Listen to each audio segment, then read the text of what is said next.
우리는 교회 다니면 다 된다고 생각을 합니다. 교회는 내가 출석하는 곳이라고 생각을 합니다. 교회와 나를 분리해서 생각을 합니다. 그래서 나는 교회에 다니면 그것으로 만족하며 살아가게 됩니다. 그런데 나와 교회는 분리된 것이 아니라는 것입니다. 예수님은 우리를 교회로 불러주신 것입니다. 우리는 교회의 지체를 이루고 있는 것이고 더 나아가 내가 곧 교회라는 것입니다. 그래서 교회 다니는 것으로 만족하지 않고 내가 어떻게 거룩한 주님의 지체가 될 수 있을까? 어떻게 하면 내가 세상을 변화시키는 주님의 몸된 교회가 될 수 있을까? 내가 곧 교회라는 믿음과 확신을 가지고 살아가야 된다는 것입니다. 주어진 새해에 우리는 어떻게 하면 주의 몸된 교회를 거룩하게 이루어 갈 수 있을까? 어떻게 하면 교회를 교회답게 만들어 갈 수 있을까? 어떻게 하면 교회를 주님이 기뻐하시는 아름다운 교회로 함께 세워갈 수 있을까? 요한계시록 2장과 3장에 걸쳐서 교회해 주시는 하나님의 말씀이 담겨 있습니다. 요한계시록 2장과 3장은 소아시아 지방의 7교회에 주신 하나님의 말씀입니다. 그런데 왜 하필이면 7교회일까? 7교회를 특별히 뽑아서 보낸 것이 아니었습니다. 7이란 숫자는 완전수, 온전수라는 의미를 가지고 있는 것입니다. 교회를 향한 하나님의 온전한 뜻이라는 의미입니다. 따라서 오늘 이 말씀은 오늘 이 시대 주님의 교회를 세우고자 하는 우리 모두에게 주시는 말씀, 이 땅의 교회가 꼭 붙잡아야 될 주님의 말씀이 이 속에 담겨 있는 것입니다. 먼저 첫 번째로는 에베소 교회가 등장합니다. 바울이 3차 전도 여행 때 에베소에 가서 복음을 전하고 그곳에 교회를 세웁니다. 자그마치 3년 동안 그곳에 머물게 됩니다. 사도 바울이 가장 오랫동안 머물면서 목회하던 곳이었습니다. 터키 해변 도시였습니다. 이곳은 소아시아 지방, 지금의 터키 지방으로 들어가는 관문이고 유럽으로 퍼져나가는 길목이 됩니다. 지금은 유적지로만 남아있지만은 당시는 번성하는 도시였습니다. 세계에서 많은 사람들이 들어와 큰 도시를 이루게 됩니다. 선교가 퍼져나가는 길목이 되는 도시였습니다. 그래서 에베소에서 3년간 머물면서 교회를 키워나갑니다. 이 비중 있고 소중한 교회에 첫 번째로 말씀하기 시작합니다. 1절 말씀해 보니 에베소 교회 사자에게 편지하노라라고 말씀합니다. 사자라는 것은 종이요 심부름꾼을 말합니다. 주인이 말하는 것을 그대로 전달하는 사람, 그 사람이 종이요 사자입니다.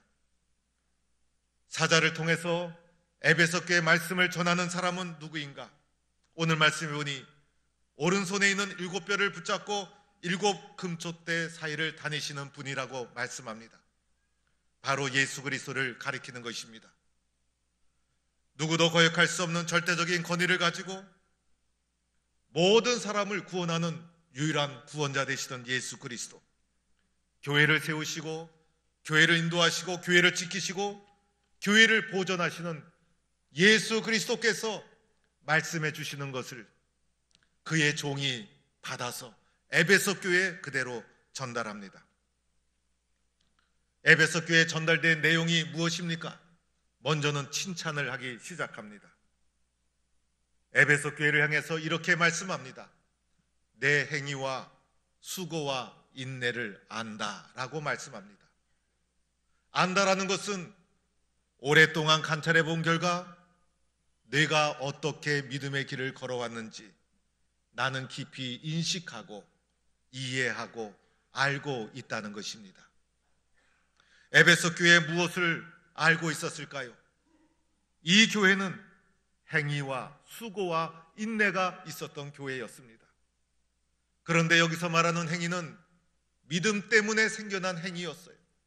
믿지 않았더라면 그러한 행위를 할 필요가 없어요. 우리는 믿는 것은 어쩌면 쉬울 수 있어요. 그러나 믿음의 결과 행위가 변하는 것은 어려운 일이에요. 에베소 교회는 믿음의 결과로서 바른 믿음의 행위를 한 교회, 믿음의 결과로서 해야 될 수고를 아낌없이 바쳤던 교회, 믿음의 결과로서 인내해야 될 것을 인내했던 교회, 그래서 행위와 수고와 믿음이 있었던 교회. 주님은 그들의 행위, 그들의 수고, 그들의 인내를 다 알고 있었고 이것을 칭찬하고 있다는 것입니다. 이것뿐만이 아니었습니다. 악한 자들을 용납하지 않았습니다. 에베소는 항구 도시여서 세계 곳곳에서 많은 문명, 문화, 종교가 유입되어 들어왔습니다. 그 중에는 교회가 받아들일 수 없는 악한 문화도 있었던 거예요. 그 악한 문화를 들어오지 못하도록 용납하지 않은 단호한 교회, 교회를 교회답게 지키고자 노력했던 교회, 참으로 귀하고 아름다운 교회였다는 것을 알게 됩니다. 이것뿐만이 아니었습니다. 자칭 사도라 주장하는 자들이 교회에 나타납니다. 이들은 순회 전도자들이었습니다. 순회하며 곳곳에 가서 복음을 전한다고 하는 순회 전도자들. 그런데 이 중에 거짓 선지자가 있었습니다. 나는 예루살렘에서 사도였던 사람입니다. 예수님의 직제자였습니다. 라고 하면서 자칭 사도라 하면서 그들이 전하고 가르치는 것이 문란한 것이었습니다. 거짓된 것이었습니다. 황제 숭배를 허용하고 성적인 방종을 초래하고 교회의 타락과 윤리적 부패를 가져오는 이상한 교리를 그들이 가르치는 것이었습니다. 이것을 분별해 내었다는 것입니다. 이들이 거짓 사도라는 것을 시험하여 들추어냈습니다. 얼마나 지혜로운 교회입니까? 그리고 거짓 사도와 맞서 싸우게 됩니다. 그들을 교회에서 추방하게 됩니다. 예수님의 이름을 위해서 이 과정 속에서 참고 견디고 게으르지 않았습니다.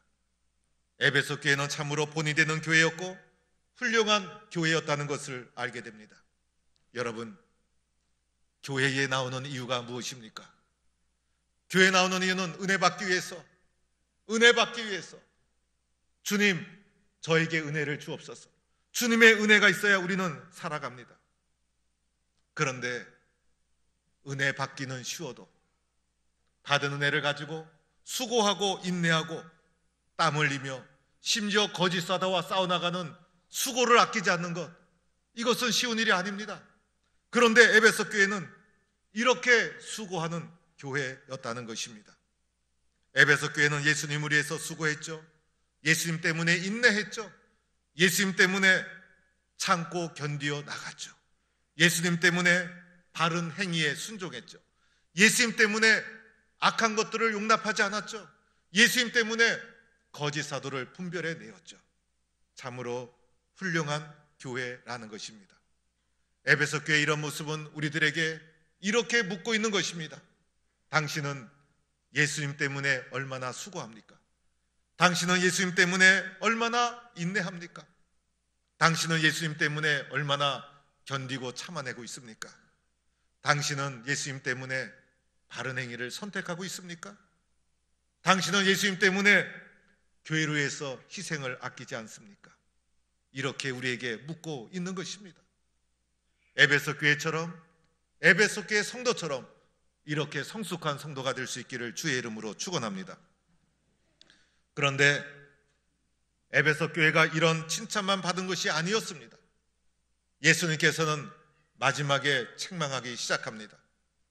도대체 에베소 교회가 이렇게 훌륭함에도 불구하고 무슨 책망받을 것이 있었는가?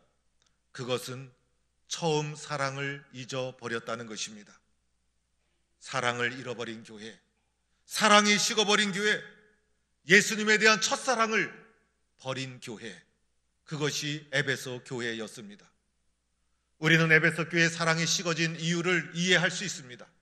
왜냐하면 거짓 사도와 진리를 지키기 위해 싸우다 보니, 교회를 위해서 인내하고 수고하다 보니, 교회를 위해서 헌신하다 보니, 예수님 때문에 겪어야 될 어려움과 힘든 것을 인내하며 헤쳐나가다 보니 그만 그 속에 소중한 사랑이 식어지고 말았다는 것입니다.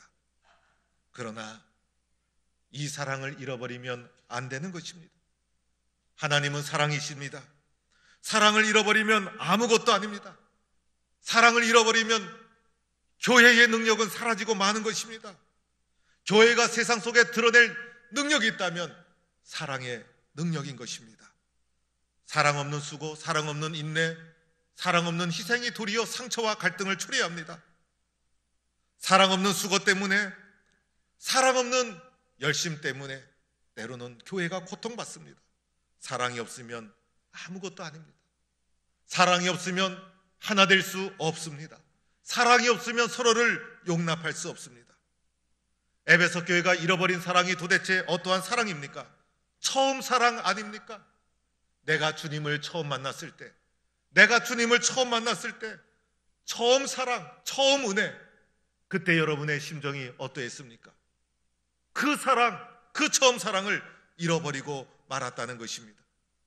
처음 사랑을 잃어버렸다는 것은 신앙이 변질되고 말았다는 것입니다. 예수님의 사랑과 영원 사랑은 분리되지 않습니다. 그러나 주님을 향한 사랑이 우선되어야 합니다. 주님을 향한 사랑이 뜨겁게 살아나면 자연스럽게 영혼을 향한 사랑으로 흘러가게 되는 것입니다. 주님을 향한 사랑, 영혼을 향한 사랑으로 교회가 하나 되어야 함에도 불구하고 사랑이 식어지고 말았습니다. 예수님께서 제자들에게 새 계명을 준다라고 말씀하셨죠. 새 계명, 얼마나 소중한 계명입니까? 그런데 새 계명을 주면서 목사가 되라, 선지자가 되라, 사도가 되라 이렇게 말씀하지 않았습니다. 새 계명을 주노라 말씀하시면서 서로 사랑하라, 서로 사랑하라. 이것이 바로 너에게 주는 새 계명이다. 하나님 사랑과 예수님 사랑과 영원 사랑, 이것을 잃어버리면 아무것도 아니다. 교회의 가장 중요한 기초는 바로 사랑. 교회는 주님의 사랑 위에 세워진 공동체인 것입니다. 기초가 무너지면 엄청난 참사가 벌어지게 됩니다. 이번에 포항 지진이 일어났을 때 필로티 건축 방식으로 세워진 건축물들, 기초가 약해서 기둥이 무너집니다. 견딜 수가 없는 것입니다. 교회의 기초는 바로 사랑. 이 기초가 무너지면 엄청난 참사가 일어날 수도 있다는 것입니다. 그러나 사랑이 충만하면 얼마나 기쁜지, 얼마나 위로가 되는지, 얼마나 큰 능력이 생기는지, 얼마나 힘이 되는지. 사랑이 회복되면 두려울 것이 아무것도 없습니다. 사랑이 회복되면 어떠한 시련과 환난도 넉넉히 이길 수 있습니다. 사랑이 충만하면 모든 영혼을 수용할 수 있습니다. 흠이 보이지 않습니다. 용서하게 됩니다. 그러나 사랑이 식으면 그때부터 문제가 발생합니다. 모든 것은 사랑의 문제. 많은 사람이 모여도 사랑이 없으면 소용이 없어요. 아무리 예배당이 잘 지어졌어도 사랑이 없으면 아무 소용없어요. 가정도 마찬가지 아닙니까? 아무리 잘난 남편이랑 살아도 사랑이 없으면 무슨 소용이 있어요? 아무리 괜찮은 아내와 살아도 사랑이 없으면 무슨 소용이 있어요? 모든 것은 사랑의 문제. 사랑이 없는 것이 지옥이고 사랑이 넘치는 것이 천국인 것입니다. 우리는 우리 자신에게 이렇게 물어봐야 합니다. 나는 예수님을 얼마나 사랑하는가? 나는 예수님을 얼마나 사랑하는가? 이렇게 물어봐야 되는 것입니다. 저는 어느 교회를 방문했다가 이런 말을 들은 적이 있었습니다. 목사님, 우리 교회는 저력 있는 교회입니다. 제가 궁금해서 물어봤어요. 무슨 저력입니까? 그러자 하시는 말씀이 우리 교회는 박사가 몇 명, 교수가 몇 명, 의사가 몇 명. 그래서 제가 그냥 웃고 말았습니다. 세상 지식이 많아도 사랑이 없으면 아무것도 아니에요. 어떤 교회는 이렇게 말합니다. 우리 교회는 역사와 전통이 있는 저력 있는 교회입니다. 여러분, 사랑이 식으면 아무것도 아니에요. 도리어 사랑의 저력이 있어야 합니다. 우리는 사랑의 크기가 얼마나 되는가? 나는 주님을 얼마나 사랑하는가? 나는 다른 영혼을 얼마나 사랑하는가? 우리 교회의 사랑의 크기는 얼마인가? 우리 교회의 용서의 크기는 얼마인가? 나는 주님을 사랑하는가? 내 속에 주님을 사랑하는 그릇이 크게 준비되어 있는가? 사랑의 크기가 얼마인가를 살펴보아야 하는 것입니다. 사랑이 식어버리면 책임감과 의무감만 남아버리게 됩니다. 생명력을 상실한 교회로 전락하고 마는 것입니다. 혹시 우리 교회는 그렇지가 않은지, 나는 그렇게 예수 믿고 있지 않은지, 예수님에 대한 사랑이 식어지지 말아야 되는데 주님을 향한 사랑이 식어지지는 않았는지 나를 돌아봐야 합니다. 이 문제를 어떻게 해야 하는가? 이 문제를 어떻게 해야 되는가? 사랑이 식어진 이 문제를 어떻게 해결해야 되는가? 오늘 말씀에 길이 있습니다. 오늘 말씀에 사랑의 회복의 길을 이렇게 제시합니다. 첫째는 어디서 떨어졌는가를 생각하라는 것입니다. 여러분 잘 생각해야 합니다. 나는 어디서 떨어져 나왔는가? 내가 있어야 할 곳이 어디인가? 지금 나는 어디에 있는가? 내가 있어야 될 신앙의 모습, 영적인 모습은 어디인가? 나는 어디로부터 떨어져 나왔는가? 지금 나는 잘하고 있는가? 나는 주님으로부터 얼마나 떨어져 있는가? 내가 잃어버린 것이 무엇인가? 내가 회복해야 될 것이 무엇인가? 생각해야 합니다.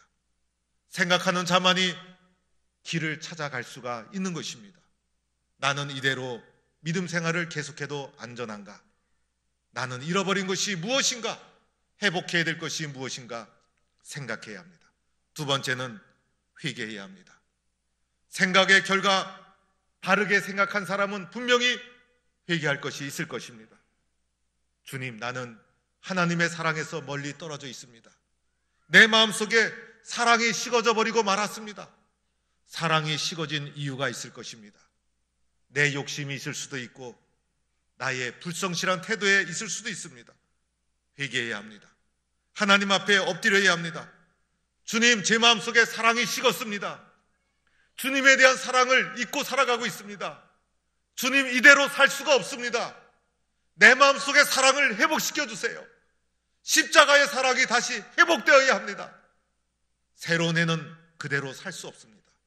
이 모습 이대로 인생을 달려갈 수 없습니다. 주님의 사랑을 부어주세요. 주님의 사랑을 회복시켜 주세요. 주님, 나에게 필요한 것이 있다면 주님의 사랑입니다. 나의 메마른 심령 위에 주님의 사랑을 불일 듯 일어나게 해주세요. 사모하고 기도하는 자가 사랑을 회복받게 되는 것입니다. 세 번째 해야 될 것이 있습니다. 처음 행위를 가져야 합니다. 우리가 기도해도 처음 사랑이 금방 회복되는 것이 아니에요. 내가 처음 은혜 받았을 때 어떤 행동을 했습니까? 처음 하나님 만났을 때 어떻게 순종했습니까? 내가 예수님을 처음 만났을 때 어떤 열심을 냈습니까? 그 행위를 수용해야 합니다. 그렇게 순종해야 합니다. 그 순종이 여러분에게 사랑을 회복시켜 주실 것입니다. 마침내 처음 사랑, 처음 은혜, 이것을 회복해야 합니다. 그것이 바로 주님이 원하는 교회인 것입니다. 오늘 마지막 7절에 보면 이기는 자, 이기는 자, 이기는 자에 대해서 언급합니다. 주님이 원하는 것은 이기는 자가 되어라. 무엇에 이기라는 것입니까? 사랑을 회복하는 길이 얼마나 험난합니까? 내가 처음 사랑을 회복하기 위해서 기도하고 순종하는 그 길이 얼마나 험악합니까? 내가 처음 사랑을 회복하기 위해서 엎드려 기도하고 순종할 때 마귀가 방해하죠. 세상이 유혹하죠. 그 험난한 사랑 회복의 길에 세상의 유혹과 마귀의 방해가 있더라도 믿음과 확신을 가지고 사랑을 회복하는 영적 전쟁에서 승리해야 한다는 것입니다. 우리의 전쟁은 영적인 전쟁, 보이지 않는 전쟁, 이 보이지 않는 전쟁에서 먼저 승리해야 합니다. 환난도 이기고 유혹도 이기고 믿음과 확신을 가지고 그 길을 걸어가고 악한 세력을 물리쳐야 합니다. 세상은 끈질기게 여러분을 쓰러뜨리려고 유혹할 것입니다. 이것을 물리쳐야 합니다. 영적인 전쟁, 사랑의 회복 전쟁, 첫사랑을 회복하기 위한 그 길을 포기하지 말아야 합니다. 우리는 이길 수 있습니다. 주님이 도와주십니다. 이 길에서 이기는 자가 되어야 하는 것입니다. 이기지 못하면 아무 소용 없습니다. 기필코 주님이 원하시는 대로 이 영적 전쟁의 길에서 승리해야 합니다. 이기는 자에게 주님이 주시는 선물이 있습니다. 하나님 나라에 있는 생명나무의 열매를 주어 먹게 하리라. 하나님 나라에 있는 낙원에 있는 생명나무의 열매를 주어 먹게 하리라. 주님이 주시는 영원한 생명, 영원한 기쁨, 영원한 은혜, 세상의 그 어떤 것과 비교할 수 없는 놀라운 영원한 축복을, 영원한 구원을, 영원한 은혜를 이기는 자에게 주신다고 약속하셨습니다. 생명나무의 열매를 주님으로부터 받아 누리는 성도가 될 수 있기를 주의 이름으로 간절히 축원합니다. 올해는 주님 사랑합니다. 주님 사랑합니다. 우리의 심령 속에 주님의 십자가의 사랑이 가득 채워질 수 있기를 바랍니다.